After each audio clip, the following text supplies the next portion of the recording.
My phone buzzed with another vendor confirmation as I reviewed the final invoice details for tonight's event. Moonrise Manor had outdone themselves with the floral arrangements, exactly as I'd specified when I signed the contract 6 months ago. The crystal chandeliers cast perfect light across the reception hall, illuminating 300 guests who had no idea they were celebrating in a venue I owned through my hospitality investment portfolio.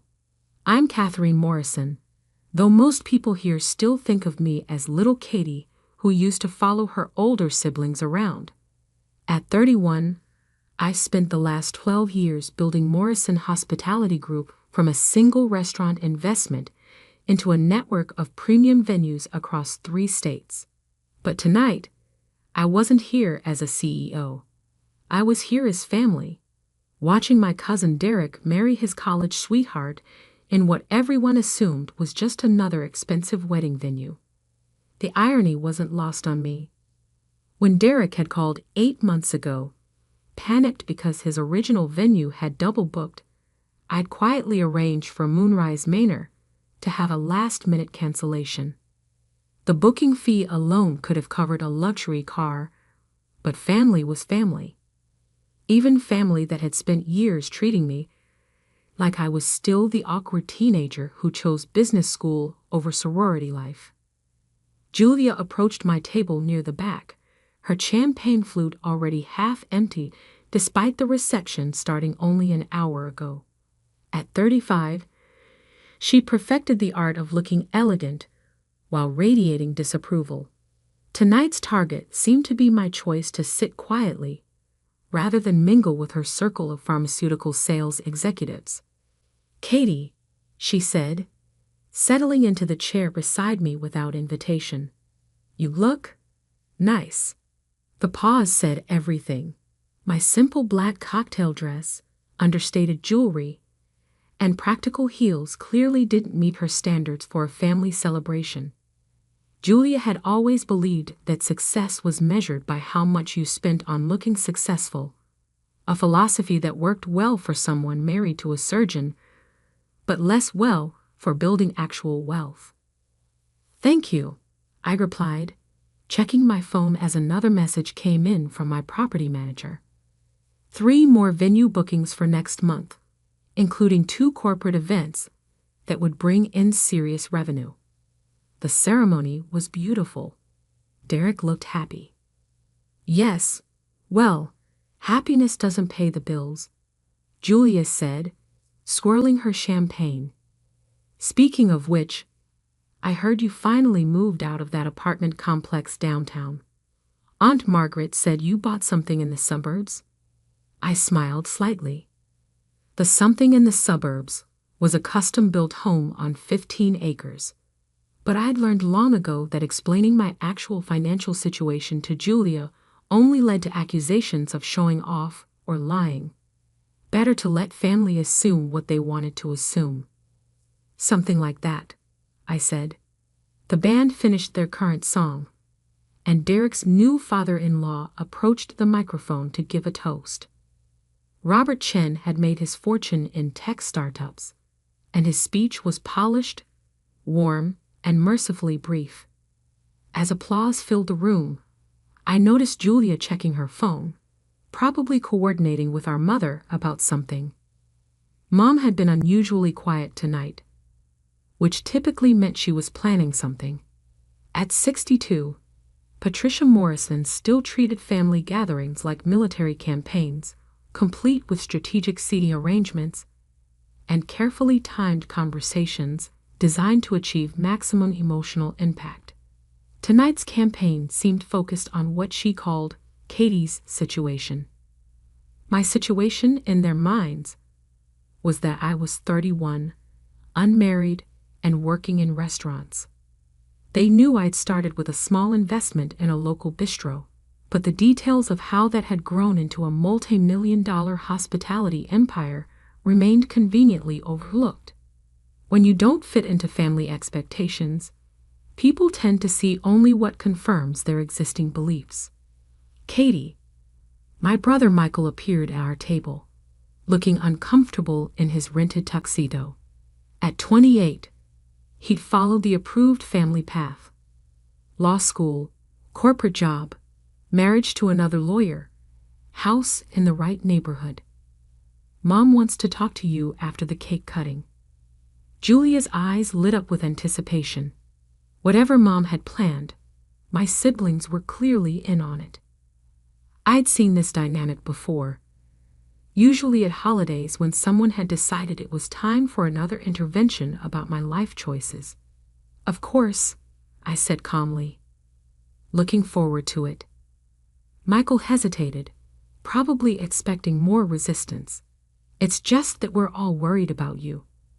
Working such long hours, not dating anyone seriously, living alone in that big house.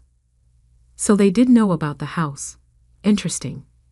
Someone had been doing research, which meant tonight's conversation would be more serious than usual. I wondered if they'd figured out who actually owned it, or if they just assumed I was renting something beyond my apparent means. The cake cutting proceeded with appropriate fanfare, followed by more dancing and the gradual migration of older guests toward the exit. By 10 o'clock, only about half the original crowd remained, mostly Derek's college friends and our extended family. Julia had switched from champagne to wine, which usually meant her filter was about to disappear entirely. I was reviewing emails when the music suddenly stopped. Julia stood near the band's setup, holding the wireless microphone with the confidence of someone who'd consumed just enough alcohol to believe everyone wanted to hear her thoughts. "Excuse me, everyone," she called out, her voice carrying clearly across the reception hall. "I know this is Derek and Amanda's special day, but I think it's important that we talk about what family really means." A murmur of confusion rippled through the remaining guests. Derek looked mortified. Amanda's parents exchanged concerned glances. This wasn't part of the planned program. "Family means supporting each other," Julia continued, swaying slightly.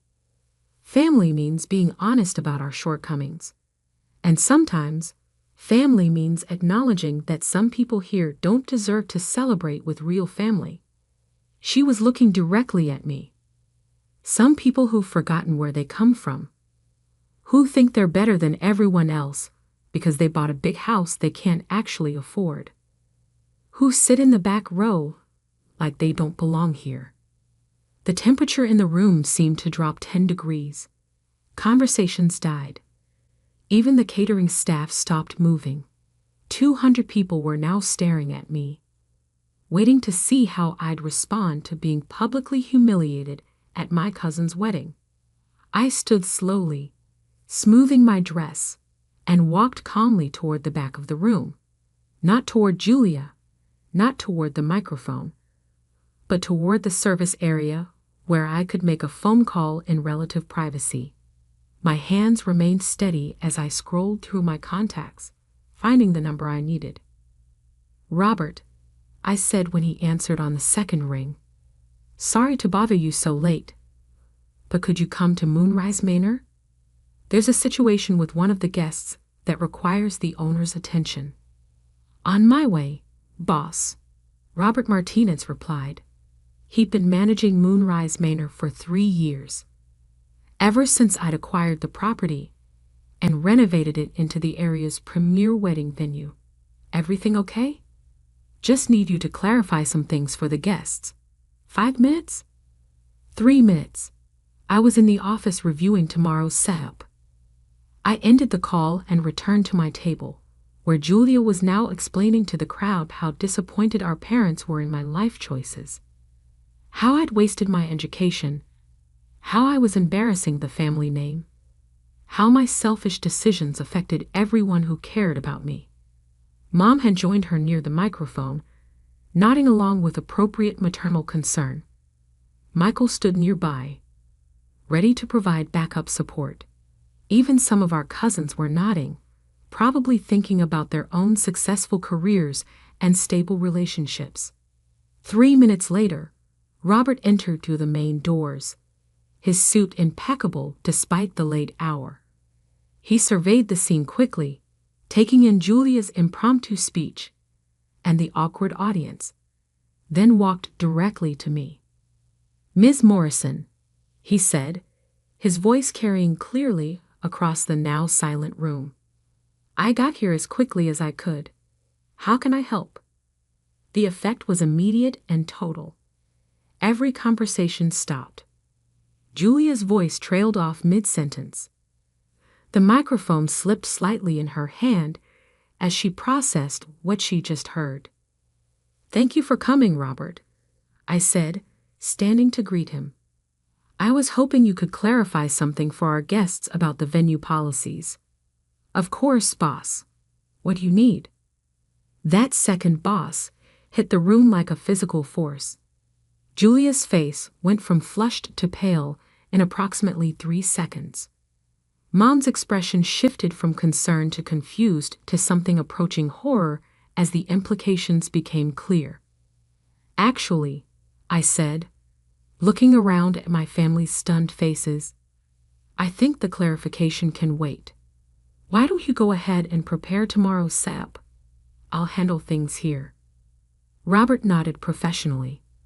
"Let me know if you need anything else. The night security team is already in place, and I'll be in the office until midnight finishing the quarterly reports." As he left, the silence in the room became deafening. Julia still held the microphone, but no words were coming out. Derek and Amanda stood frozen by their cake table, probably wondering if their wedding reception had just turned into a family catastrophe. I walked slowly back toward the front of the room, my heels clicking against the marble floor that I'd personally selected during the renovation. Past the crystal chandeliers I'd chosen, past the custom millwork I'd commissioned, past family members who were beginning to understand that the little sister they'd been pitying owned the ground they were standing on. "Julia," I said gently, extending my hand, "can I have the microphone back?"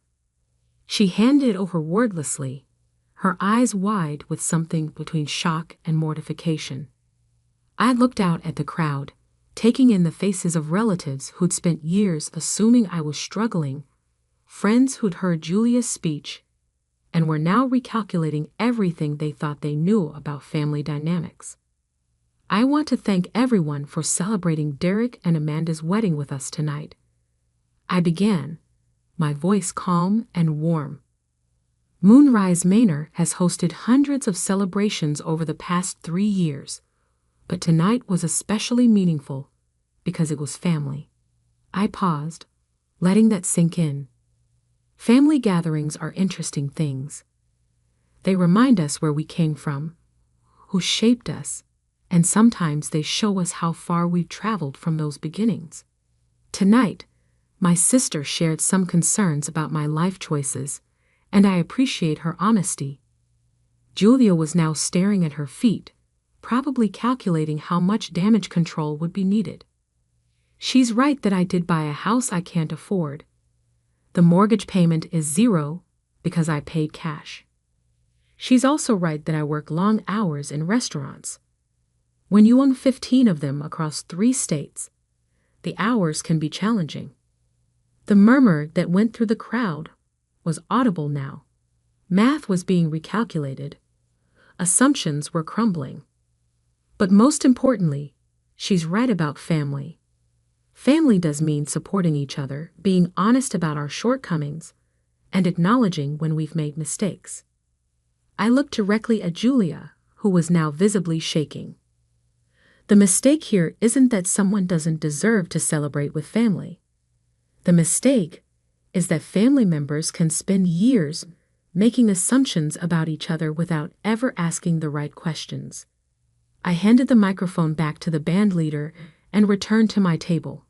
Around me, conversation slowly resumed, but the energy had completely shifted. Small groups formed as people processed what had just happened. Derek approached with Amanda, both looking concerned. "Katie," Derek said quietly, "I had no idea." "About the venue," about your business. I'm so sorry about Julia. Don't apologize for your wedding, I smiled. This is your day. Julia and I can work things out later. Amanda squeezed my hand. For what it's worth, the venue is absolutely perfect. Robert and his team have been incredible to work with. After they left, I noticed Mom approaching slowly, her face showing the kind of careful calculation that meant she was trying to figure out how to salvage the situation. Michael followed a few steps behind, clearly uncomfortable. Katie, Mom said, settling into the chair beside me. We need to talk. I know. 15 restaurants. Really? 17, actually. I just closed on 2 more properties last week. She absorbed this information, probably running through years of family conversations where she'd expressed concern about my career prospects. Why didn't you tell us?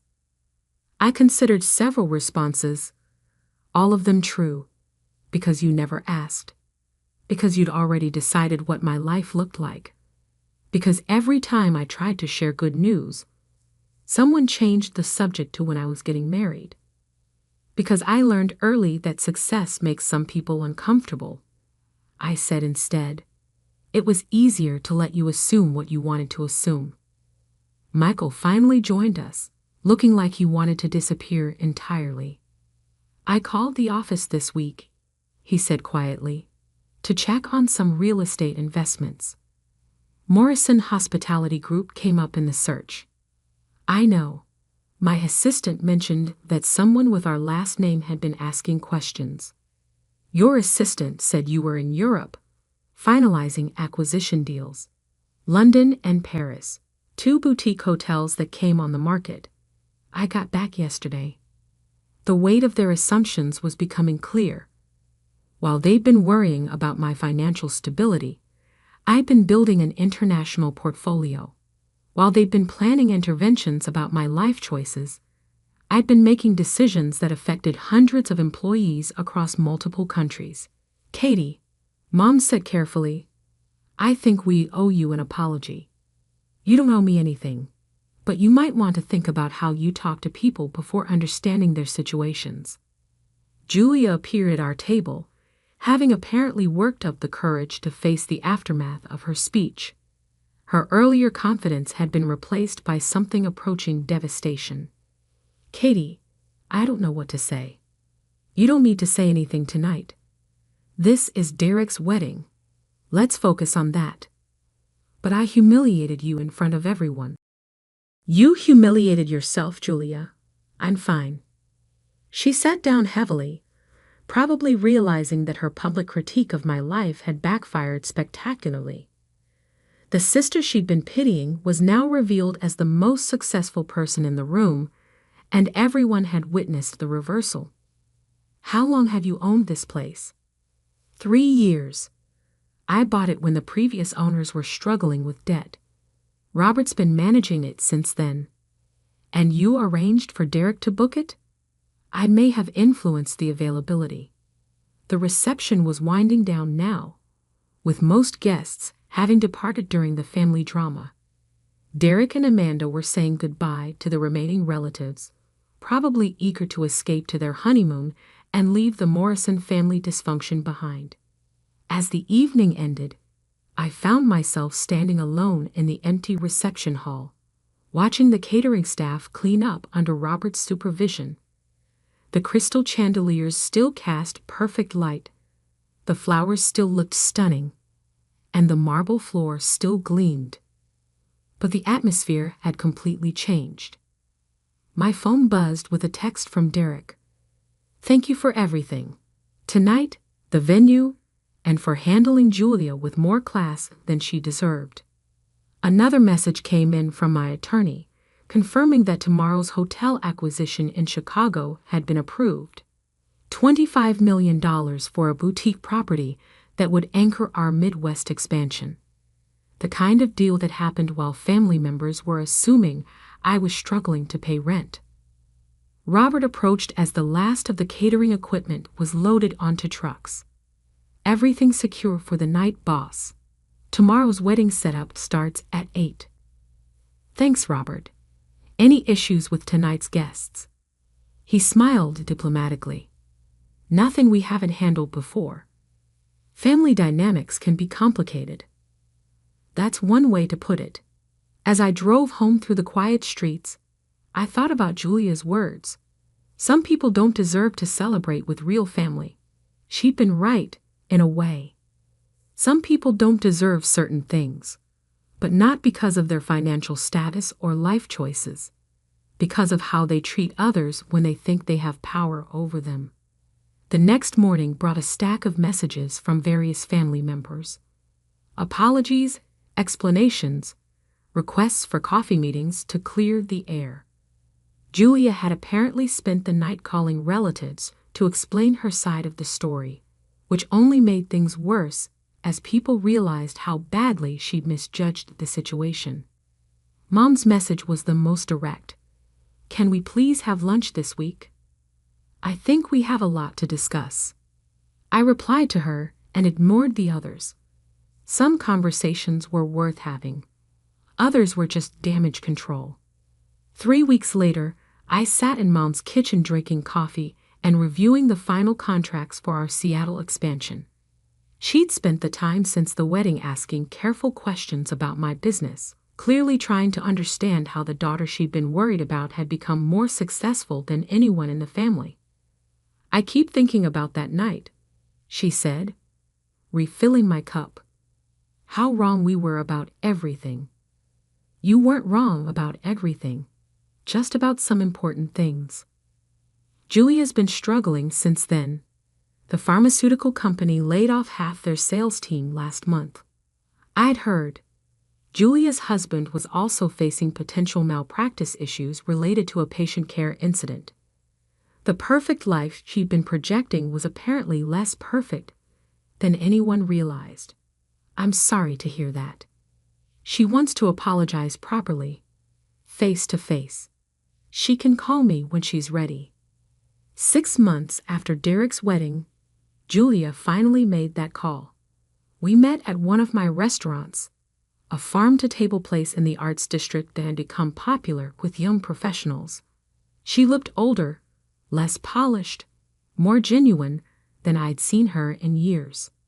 I spent months being angry, she said over our appetizers. Angry that you'd let us all look like fools. Angry that you hadn't told us the truth about your success. And now I realize I was angry at myself for being the kind of person who would attack family in public, for making assumptions about your life without ever asking about it. We talked for 2 hours, covering years of family dynamics, missed connections, and mutual misunderstandings. For the first time since we were children, Julia seemed interested in my actual life, rather than her version of it. Can I ask you something? She said as we finished dessert.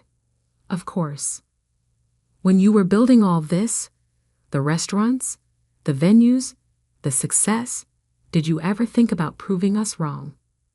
I considered the question carefully. Honestly, no. I was too busy building something to spend much time thinking about what other people thought of it. Even when we were dismissive? Even when we acted like you were failing? Especially then, other people's opinions don't pay employees or satisfy customers. As we left the restaurant, Julia paused at the entrance. Derek and Amanda's first anniversary is coming up. They're planning a small celebration. That's nice. At Moonrise Manor. I think they like having family events where they know the owner will take good care of them. I smiled. Robert runs a good operation. Would you consider letting me help with the planning? I promised not to grab any microphones. Talk to Robert. If he needs extra help coordinating, I'm sure he'd appreciate it. A year later, Julia had become our unofficial family event coordinator, working closely with Robert to manage Morrison family celebrations. She discovered she had genuine talent for hospitality planning, and I discovered that my sister was actually likable when she wasn't busy judging everyone around her. The family dynamic had shifted permanently. People asked about my business now, showed genuine interest in my projects, treated me like the successful adult I'd become rather than the struggling younger sister they'd assumed I was. Even Derek had started consulting with me about his own investment decisions. But the most important change was simpler than any of that. When I walked into family gatherings now, I wasn't the person who didn't deserve to be there. I was the person who made sure everyone else had a place to belong. Success isn't just about building wealth or acquiring properties. It's about building the kind of life where you can be generous with others, even when they haven't been generous with you.